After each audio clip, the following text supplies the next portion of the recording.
Assalamualaikum warahmatullahi wabarakatuh. Perkenalkan, nama saya Selvia Andriani, NIM 2011320045 dari Prodi Bimbingan dan Konseling Islam, Fakultas Usuluddin Adab dan Dakwah. Mata kuliah Sosiologi Tugas UAS dari dosen pengampu Bapak Wira Hadikusuma. Baiklah, saya akan menjawab dari pertanyaan-pertanyaan berikut. Yang pertama, jelaskan pengertian sosiologi dan tujuan mempelajarinya. Sosiologi merupakan salah satu cabang ilmu sosiologi.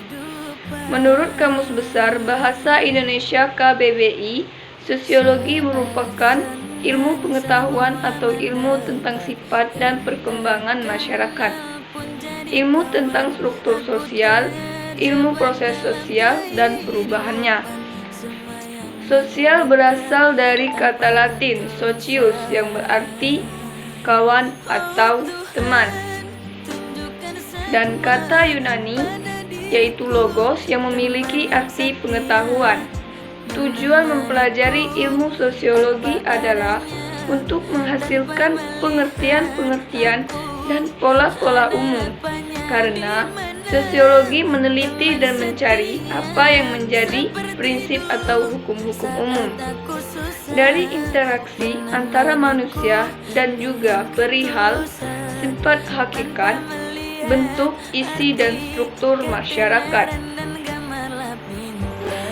Yang kedua, jelaskan hubungan sosiologi dengan ilmu komunikasi dan penyiaran Islam.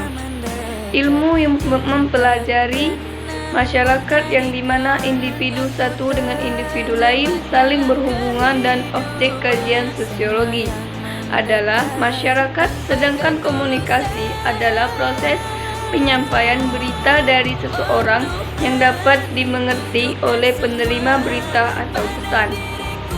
Jadi, hubungan sosiologi dengan ilmu komunikasi yakni saling berhubungan atau saling berkaitan dalam berinteraksi satu sama lain, yang dimana hubungan tersebut tidak bisa dipisahkan.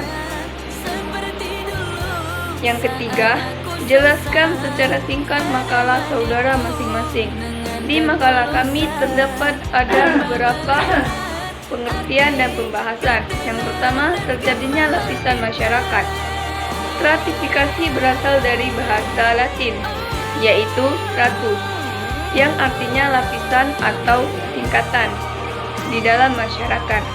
Terdapat sejumlah lapisan dengan jumlah yang berbeda-beda.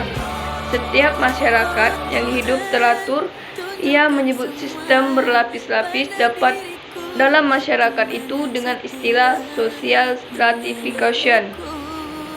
Adapun sifat sistem lapisan masyarakat, sifat dari berlapis-lapis dalam masyarakat ada yang tertutup dan ada yang terbuka. Yang sifat tertutup tidak memungkinkan pindahnya orang dan suatu lapisan ke lapisan yang lain. Masyarakat yang feodal atau masyarakat yang sistem pelapisannya bersifat terbuka, setiap anggota mempunyai kesempatan membuat berusaha dengan kecakapannya sendiri untuk naik lapisan, atau kalau tidak beruntun dapat jatuh ke lapisan bawah.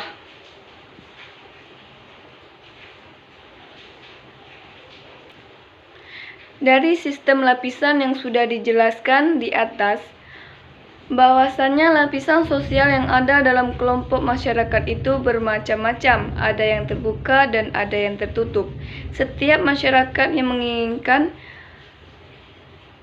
kadang-kadang dalam hidup di tengah-tengah masyarakat. Yang keempat, bagaimana sikap saudara terhadap perbedaan status sosial dalam masyarakat? Adanya status sosial merupakan dampak dari adanya stratifikasi sosial. Status sosial artinya sebagai seseorang secara umum dalam masyarakatnya sehubungan dengan orang-orang lain dalam lingkungan pergaulan, practitionnya dan hak-hak kewajiban. Dan semakin tinggi status sosial, maka semakin tinggi pula peran sosial seseorang dalam masyarakat. Contohnya, anak dari bangsawan akan mendapatkan kehormatan dari masyarakat karena dapat status yang diwariskan dari orang tuanya. Mungkin hanya itu yang dapat saya jelaskan. Saya akhiri. Wassalamualaikum warahmatullahi wabarakatuh.